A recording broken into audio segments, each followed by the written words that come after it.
Brigadier retired Haris Nawaz साहब दिफाई तजियाकार साहब हमारे साथ मौजूद हैं। ब्रिगेडियर साहब शुक्रिया आपका वक्त का। जो भारत के आर्मी चीफ की जानिब से धमकी दी गई उस पर भी हमें बात करनी है, लेकिन पहले मैं आपसे ये जानना चाह रहा हूँ कि सलामती काउंसिल में जो आज करारदाद एक मंजूर हुई और पाकिस्तान ने उसके हक में वोट दिया, पाकिस्तान की जानिब से कुछ तजावीज़ थी, उस पर अमल दरामद नहीं हुआ, ना उनको तस्लीम किया गया। तो पहले इसको किस तरह से देखते हैं आप?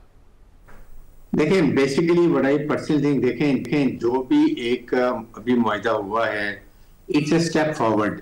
जो मिजरीज उनकी इतनी मुश्किल से जो हालात थे, अगर आपने देखे हो कि वहां पर जुल्म बर्बरियत होता, वहां पर पैलेस्टीन के साथ भूख और अफलास से भूखे लोग मारे थे, इंफ्रास्ट्रक्चर तबाह हो रहा था, रोजाना की तादाद में लोगों को मारा जा रहा था।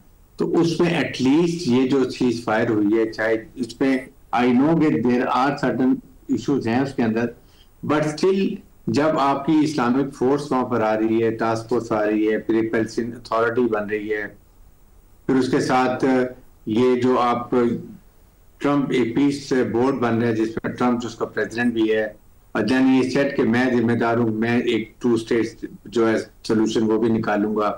तो इन चीजों को देखते हुए आई थॉट कि ये जो मिजरीज है उसके लिए पाकिस्तान के लिए भी ये सोचा कि ये बेहतर है और इसीलिए वोट भी दिया और ये देना भी चाहिए था। कम से कम जब इस्लामिक फोर्स वहां पर जाएगी तो और जो जुल्म बर्बरी इजराइल कर रहा था वो भी रुक जाएगा, और सेकंड इजराइल का पूरा इनकलाब भी वहां पर होगा जब वहां पर पैलेस्टीन अथॉरिटी बन जाएगी, इस्लामिक फोर्स आ जाएगी।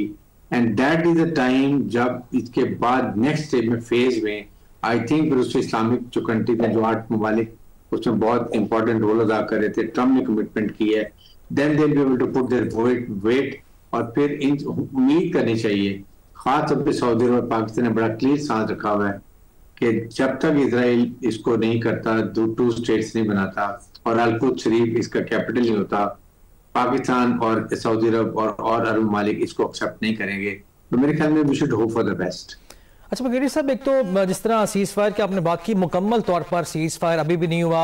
जब दिल चाहता है इसराइल का वहां पे वो हमला शुरू कर देता है, और बारहा हम इसका जिक्र भी करते हैं, हर रोज ये खबरें सामने आती हैं कि आज इतनी शहादतें हो गई हैं। एक तो ये मुकम्मल सीज फायर कराना कितना जरूरी है और इस पर अभी तक अमल दरामद क्यों नहीं हुआ, और आज की इस करारदाद को क्योंकि हमास ने मुस्तरद किया है, ये कितना आप समझते हैं सिग्निफिकेंट है? ये लेकिन जब वहां पर इस्लामिक टास्क फोर्स आ जाएगी तो वहां पर जाहिर है कि इस तरह की जो अट्रॉसिटी इजराइल करता है, बहाने बना के उनको पैलेस्टीन को मारता है, वो रुक जाएगा।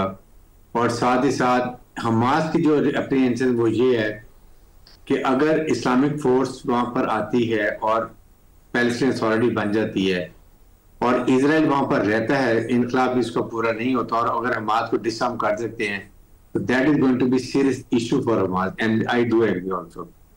तो इसलिए इस्लामिक टास्क फोर्स जब बनती है, पैलेस्टीन अथॉरिटी बनती है, तो फिर उनका टास्क भी होना चाहिए कि पहले इजराइल वहां से अपना इनकलाब पूरा करे गजा से, और उसके बाद हमास को डिसआर्म किया जाए, ताकि कम से कम दोनों तरफ से एक बैलेंस आउट होना चाहिए। जब इस्लामिक फोर्स होगी तो आई एम श्योर कि उनके एक सॉफ्ट कॉर्नर होता है, लेकिन जो कि होना फेयर बिल्कुल चाहिए, और जहां इजराइल स्ट्रैटेजी करेगी तो फिर इनके पास they will have all the reason to approach to the जो नेगोशिएशन कंपनी है जैसे इजराइल है, या जो उनके पास पीस बोर्ड बना है उसको पास बात चली जाएगी, वहां बात की जाएगी, और फिर यूनाइटेड नेशन के भी क्योंकि इसका वोट हुआ तो उनकी भी अब से आ जाएगी।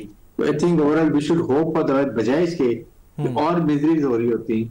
और फिर पाकिस्तान ने भी आपके सामने बात की है कि जी पाकिस्तान की पार्लियामेंट डिसाइड करेगी कि हमने यहाँ पे इस्लामिक टास्क फोर्स में अपनी फौज भेजनी है नहीं भेजनी, ये पार्लियामेंट सेनेट फैसला करेगी, पाकिस्तानी अवाम फैसला करेगी, यकीनी तौर पर वो तो फैसला हो जाएगा। लेकिन ब्रिगेडियर साहब, मैं ये भी जानना चाह रहा हूँ कि जिस हम क़याम आम की क्योंकि हम बात कर रहे हैं गजा के अंदर, तो इस सारी सूरत हाल में तमाम मुआहिदों पर अमल दरामद, फिर जो इस्लामी फोर्स का क़याम है और क़याम अमन मुकम्मल तौर पर कब तक आपको मुमकिन लगता है?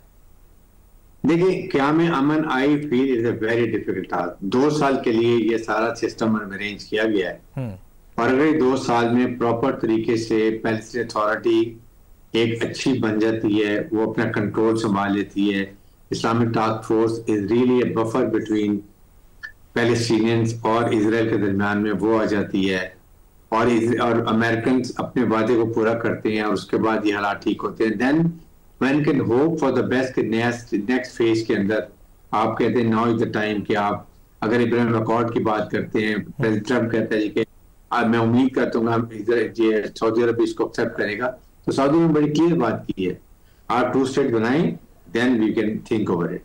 और यही हालात उसके बाद तो 2 साल के अंदर अंदर ये एटलीस्ट पीस प्रिवेल करनी चाहिए प्रॉपर तरीके से इस खित्ते के अंदर।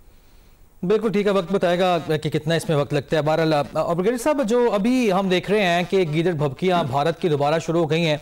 हाल ही में हमने शिकस्त दी और ऐसी शिकस्त इसको बारहा दुनिया याद करती आ भी रही है। इस सारी सूरत हाल में भारतीय आर्मी चीफ का यह बयान कि जो ऑपरेशन सिंदूर था जिसमें वो बुरी तरह से पिटे और हमने उनको खूब मारा और खूब रगड़ा दिया, इस सारी सूरत हाल में वो कहते हैं कि वो सिर्फ ट्रेलर था।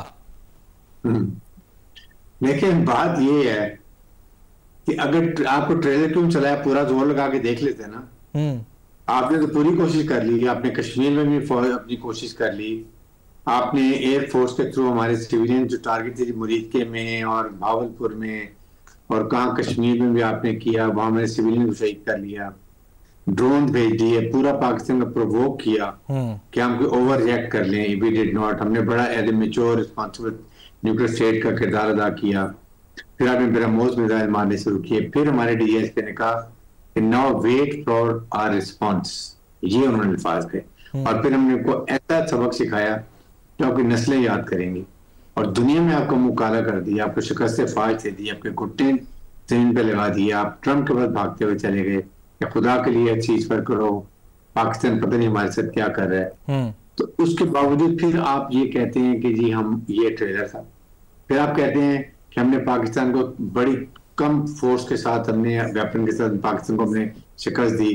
फिर आप क्यों कह रहे हैं कि हमें और वेपन एमुनिशन चाहिए पाकिस्तान को शिकस्त देने के लिए? कंट्राडिक्टरी स्टेटमेंट इनकी खुद आ जाती। इनको पता नहीं ये क्या है, बिकॉज ये इतने बुखलाहट में आ गए हैं। इनकी दुनिया में इतनी बेइज्जती हुई है, चीफ ऑफ आर्मी स्टाफ की, चीफ ऑफ एयर स्टाफ की, चीफ ऑफ डिफेंस स्टाफ की, इंडियन पोलिटिकल लीडरशिप की, कि दे लॉस्ट मेंटल बैलेंस। एक प्रॉपर कमांडर फौज का ये ऐसे अल्फाज नहीं इस्तेमाल कर सकता।